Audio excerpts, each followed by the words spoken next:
कहते हैं कि संसार का भोग भोगने से मनुष्य की कभी तृप्ति नहीं हो सकती।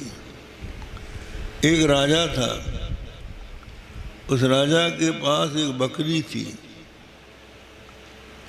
तो वो कहता था कि अगर कोई हमारी बकरी का पेट भर देगा तो हम उसको आधा राज्य दे देंगे। तो बहुत से लोग आए, बकरी को जंगल ले गए, खूब बबूल खिलाया, खाती गई, पेट जब फूल गया तो लेके आए गए, हमने इसका पेट भर दिया। अब राजा ने कहा ठीक है। राजा ने जैसे बबूल दिखाया तो फिर मुंह मार दिया, का पेट तो नहीं भरा।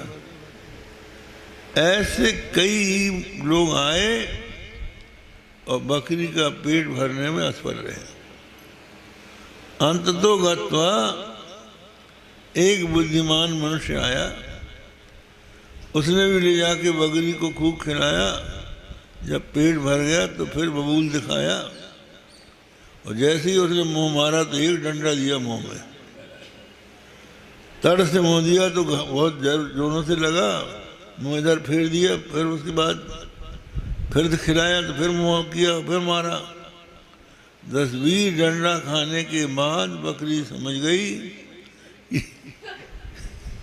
कि मुंह चलाने का मतलब डंडा है। ऐसा ट्रेनिंग दे के राजा के पास ले गया।